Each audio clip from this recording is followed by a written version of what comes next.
Good morning, you are watching A News. I'm Bakhtiar Sanov, and let's see the headlines. Canada, Mexico and the European Union are pushing back against the US decision to increase tariffs on goods. North Korea's Kim orders nuclear readiness after missile test. NASA's spacecraft has captured incredible footage of the moon's surface, including the far side.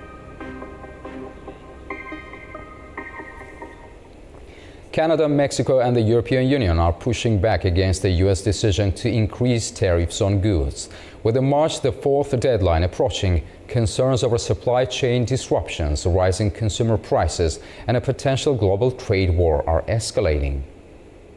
Canada and Mexico are pushing back against the United States' increase of tariffs deadline fast approaching next week. It follows US President Donald Trump's tax increase on imported goods at 25%. Trump says it's to curb illegal immigration and drug trafficking, particularly fentanyl. Canadian Prime Minister Justin Trudeau warns that Ottawa would retaliate swiftly if tariffs take effect. Months now I've been emphasizing that less than 1% of the fentanyl that arrives in the United States comes from Canada. But we know that even that 1% or less than 1% should be reduced, which is why we've invested $1.3 billion in strengthening our border capacities with Black Hawk helicopters, with drones, with 10,000 people patrolling our borders and keeping Canadians and Americans safe. If on Tuesday there are unjustified tariffs brought in on Canada, we will have an immediate and extremely strong response, as Canadians expect. In Mexico City, President Claudia Sheinbaum hopes for a resolution through negotiations.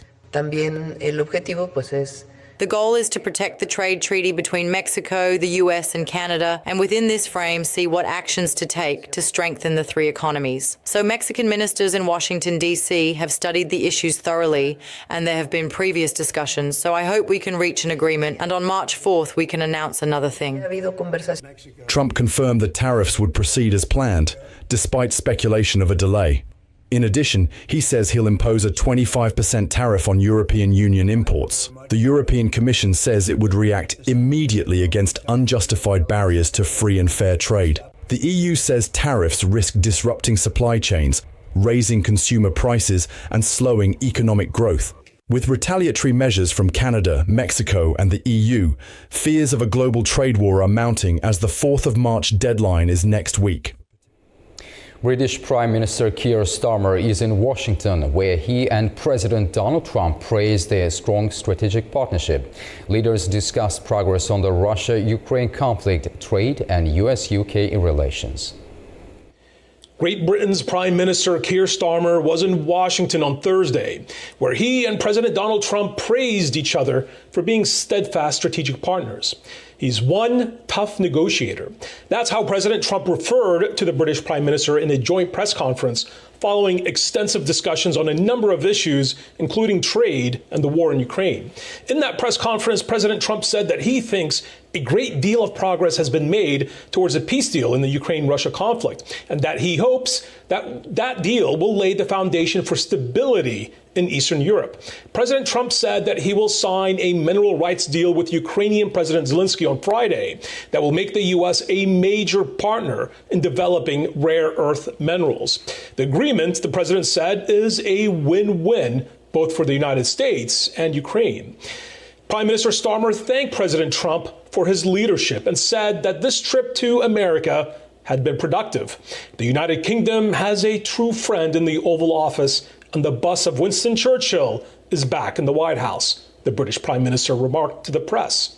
He also said that the UK's relationship with the US matters now more than ever, referring to the transatlantic special relationship as being critical to countering mutual threats wherever they may arise to both countries. Starmer thanked President Trump for bringing about the possibility of a peace deal, to the Ukraine war, saying that the United Kingdom will continue to work with the U.S. to ensure that any peace deal lasts and becomes a historic deal that no side breaches. Starmer also presented an unprecedented invitation by the British monarchy to President Trump for a second state visit to the United Kingdom. Trump accepted the invitation and said that he looks forward to returning to the United Kingdom. Starmer stressed that, quote, "we have to win the peace" when it comes to the war in Ukraine, and said that he was confident that the US and the UK were on the same page when it comes to European security. President Trump acknowledged that Starmer is increasing his country's defense spending and said that he was confident that the two leaders will soon hammer out a trade agreement that should be concluded in the near future. Starmer declared that the United Kingdom is ready to put boots on the ground and planes in the air, as he put it, to support a peace deal in Ukraine alongside its allies. He said, Trump is right. Europe must step up. The UK is all in. I'm Ubesh Bander for A News, Washington, D.C. U.S. President Donald Trump says peace talks between Russia and Ukraine are making progress. British Prime Minister Keir Starmer says that Britain was prepared to put boots on the ground and planes in the air to support it.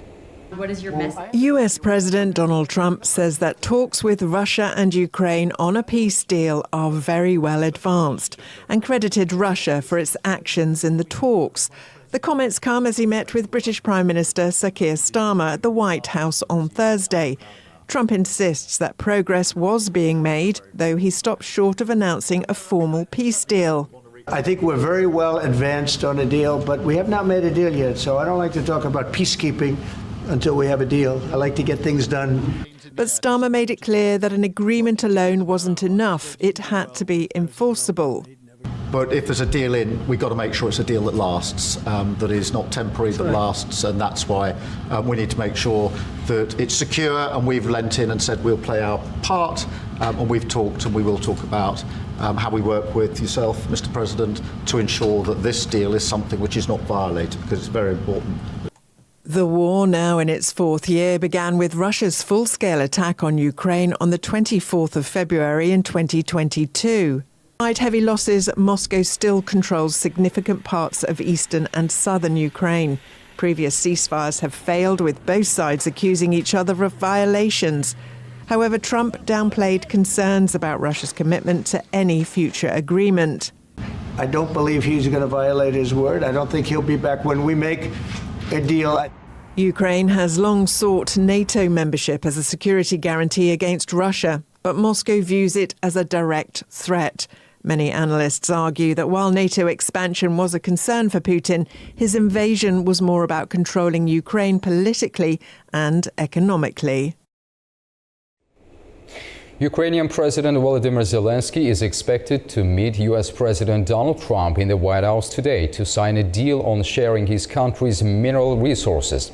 Zelensky has described the agreement as preliminary and said he wants further agreements which include U.S. security guarantees to deter Russia. Ukrainian President Volodymyr Zelensky will visit Washington to sign a key agreement with the United States focused on rare earth minerals. He confirmed the deal would be finalized during his visit. This deal could be a great success, or it could pass quietly. And the big success depends on our conversation with President Trump. Zelensky. The US President, Donald Trump, described the deal as very big and emphasized that it includes not only rare earth minerals, but other elements of mutual interest. Sources close to the negotiations revealed to Reuters that this minerals deal is central to Ukraine's efforts to secure continued US support, especially as President Trump pushes for a rapid end to the ongoing war with Russia. President Zelensky is going to be coming on Friday. That's now confirmed, and we're going to be signing an agreement, which will be a very big agreement. And I want to thank Howard and Scott for the job you guys did in putting it together. You really did an amazing job. And that'll be on rare earth and other things. Despite optimism surrounding the minerals deal, concerns persist over the US reluctance to include explicit security guarantees for Ukraine, a key demand from Kyiv, with one source stating that the US opposed adding such provisions to the agreement. Earlier drafts of the agreement saw significant pushback from Ukraine, particularly when Washington sought rights to Ukraine's natural resources worth an estimated $500 billion. Kyiv rejected this, arguing that the US had provided far less in aid, and the deal did not adequately address the security concerns critical to Ukraine's sovereignty. Mexico will extradite drug lord Rafael Caro Quintero to the United States, where he is convicted of murdering a U.S. anti-narcotics agent in 1985, along with more than 24 other suspected cartel members.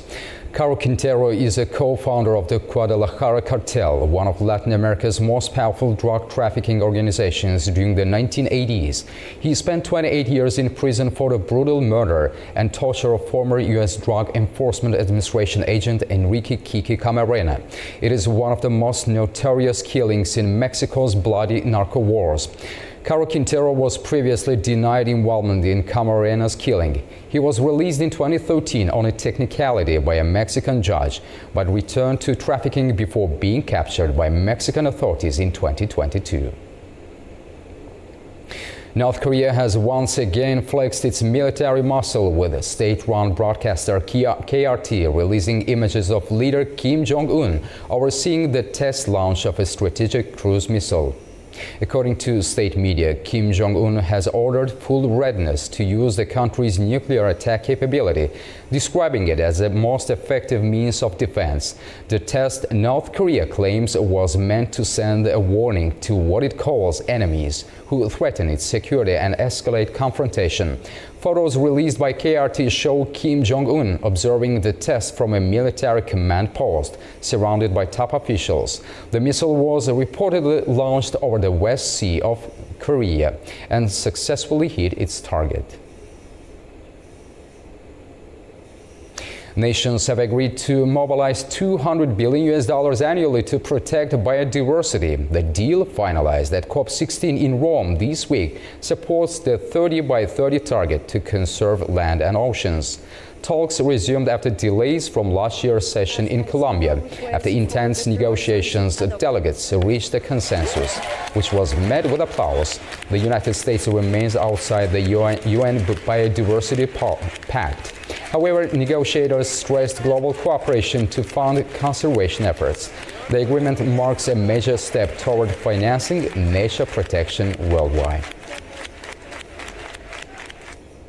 Around the world, people are continuing to pray for Pope Francis. While his condition remains serious, the Vatican says he's improving. The 88-year-old pontiff remains hospitalized at Rome's Gemelli Hospital, where he has been receiving intensive care during the last 2 weeks. The Vatican's latest statement, released on Thursday, confirms that Pope Francis's condition is improving. However, doctors remain cautious, maintaining a guarded prognosis due to the complexity of his medical situation.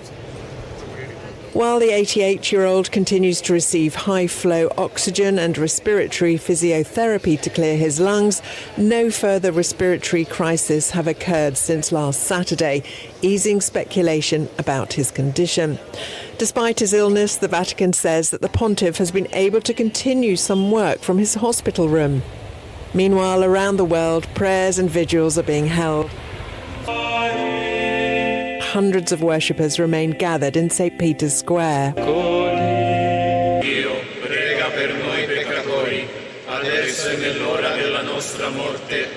I'm not religious myself, but I do definitely feel a gravity to it, and the truth is that he's not well, but he is a very old man, so, what can be done, really? I'm not sad because I think it's a life that's been lived to the full. He's been Pope, but what will happen next, I'm not very sure. Let's see how it goes. He's still a human. We hope the best for him. And if he manages to come back, which I think it's possible once he has very good doctors with him, I think we'll see him here for Easter. That's what we can hope for, I guess. Even as a non-Catholic, he's a figure which I have lots of sympathy, so I really wish him to be the best he can very soon. Similar displays of devotion and solidarity have been seen globally. In Madrid, a mural featuring children's messages of encouragement was displayed as a symbol of hope and unity. Mama Mary visiting Elizabeth. In India, Catholic communities, particularly in eastern Assam, lit candles and held evening prayers. Across Latin America, Catholics have been gathering in churches and iconic sites. In Rio de Janeiro, the iconic Christ the Redeemer statue was illuminated with images of Pope Francis and messages of support in multiple languages. Pope Francis has led the Catholic Church since 2013 and is the first pontiff from the Americas. His health has been a subject of concern in recent years, particularly due to his history of respiratory issues. He had part of one lung removed as a young man. With Easter approaching at the end of April, uncertainty grows over whether he'll be able to lead the Holy Week services, which traditionally involves outdoor processions and prayers. As Ramadan begins, markets in Jerusalem and the West Bank are seeing lower sales due to rising tensions in the region. Vendors attribute the downturn to Israeli military operations and political unrest, with many areas lacking the usual decorations and festive atmosphere. As the Muslim holy month of Ramadan is set to begin, markets in Jerusalem and the West Bank are seeing fewer buyers, with vendors reporting a significant drop in sales. Unlike previous years, markets remain unpacked, and the usual festive decorations and lights around the cities have not been put up, reflecting the tense atmosphere. Vendors attribute the decline in sales to Israeli checkpoints, military operations in the West Bank, and the overall political situation in the region. Today the situation is different. We had very busy days, markets were packed with people, eating and drinking with some tranquility, but currently the situation is completely different.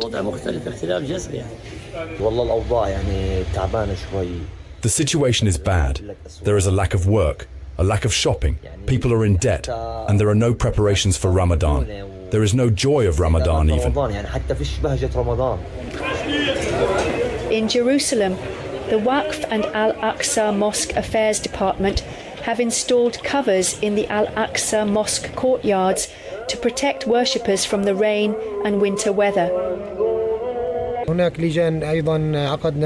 We contracted committees to organise the entry and exit of worshippers, maintain segregation and safety of worshippers and guide them to the prayer areas. There will also be Scout members present every Friday and organise the worshippers and aid on Fridays. We also met with the Palestine Red Crescent that will deploy field clinics inside the courtyards of Al-Aqsa Mosque. Earlier, Israel announced that it will impose safety restrictions at the Al-Aqsa Mosque compound during Ramadan, including limiting access to certain groups. Last year, only men over 55 years old, women aged above 50, and children 12 and under were allowed entry to the mosque for security reasons. Thousands of Israeli police officers were deployed across Jerusalem's Old City, and similar measures are expected to be enforced again. Former African leaders are calling for urgent debt relief, warning that rising external debt is crippling poor nations. Speaking at the G20 finance meeting in Cape Town, they pushed for a new collective plan to ease financial pressures. A group of 8 former African heads of state is demanding a new debt relief initiative to help struggling economies. The leaders say excessive debt burdens are draining resources from critical development projects. They propose a plan similar to the 1990s Highly Indebted Poor Countries program, which allowed collective negotiations with creditors. Former Malawian President Joyce Banda says Africa is not looking for charity, but needs relief to build stronger economies. That's the more reason why this initiative should move aggressively with the same countries, because African countries are saying, we're not looking for charity. We understand and we are ready to fight, to build our capacities in our countries, to move our economies. But for that to happen, we need a debt relief first. Former Tanzanian President Jakaya Kikwete warns that without action, development will suffer. The situation is dire. The situation is getting worse. And if we don't intervene now in time, the situation may get even worse. These countries will be completely crippled and they won't do much for the growth and development of their country. All that they'll be doing is collect revenue and pay service the debt. That time the development will be stifled. The call for debt relief comes amid growing concerns over global aid cuts. The United Nations Development Programme called for a similar deal on Tuesday, warning a worsening debt crisis among developing nations was draining the economies of much-needed liquidity. Algeria's upper house of parliament suspended its relations with the French Senate following a visit by its speaker to the disputed Western Sahara region. The Algerian Council of the Nations said it decided to immediately suspend all ties after the French officials' visit to the city of Lyon, the main city in the disputed Western Sahara that Algiers considers occupied. The region has been a source of tension between Algeria and Morocco for about 50 years. Algeria supports the local Polisario Front and its calls for self-determination, while Morocco proposes autonomy for the region under its sovereignty. The United Nations does not recognize the sovereignty claims of either the Polisario Front or Morocco. Hollywood is mourning the loss of legendary actor Gene Hackman and his wife Betsy Arakawa. The couple were found dead in their Santa Fe, New Mexico home on Wednesday. Authorities say the 95-year-old Oscar winner and his 64-year-old wife appeared to have been deceased for some time. The Santa Fe County Sheriff's Office confirmed that Hackman and Arakawa were discovered in separate rooms. A maintenance worker who found the bodies reported the home's front door was ajar, but there were no signs of forced entry. Sheriff Aiden Mendoza says that while no immediate signs of foul play were found, investigators have not ruled anything out. There was no obvious sign or indication of foul play. There was no immediate sign of foul play. Haven't ruled that out yet. This is an investigation, so we're keeping everything on the table. I think the autopsy is going to tell us a lot. And any evidence that we collect, but I haven't ruled any of that out yet. Firefly Aerospace's Blue Ghost spacecraft has captured incredible footage of the moon's surface, including its far side, as it prepares for its upcoming landing on Sunday.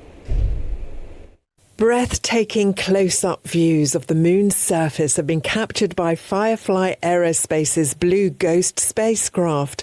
It was launched on the 15th of January and is currently on a 45-day mission to collect data as part of NASA's lunar exploration effort. The spacecraft entered the lunar orbit on the 13th of February, and during one of its engine burns, it captured rare footage of the far side of the moon, an area that can't be seen from Earth. After travelling 3.54 million kilometres, it's hoped the Blue Ghost will land on the moon's surface, together with 10 scientific instruments. These will collect data and dust, as well as take X-rays to gather information to find out more about the planet. A centuries-old tradition of cheese throwing animates the city of Novara in Sicily as residents come out en masse to participate. The lively game, known as the Maiarchino tournament, involves rolling 10 to 12 kilogram pecorino cheese wheels. The Maiarchino tournament, usually played during the lively carnival afternoons, involves teams of 2 or 3 players who take turns to throw the cheese wheel as far as possible along a designated path of about 2 kilometers using a 3-meter long rope. The team who throws the cheese the furthest is declared the winner, with the cheese itself as the grand prize. Some residents who have participated in this game all their lives express their excitement at the tournament. The game never changes. The game is always the same. The players change, but the system is always the same. The Marchiano, the rope, and all the rest. It's a happy thing, an old thing that reminds me of when I used to play with the old people. Now, some more young people like the game. In fact, I'm the oldest among the elderly. The game, which is thought to have originated in the 17th century, manages to captivate participants and the general audience alike due to the unpredictable movement of the cheese wheels.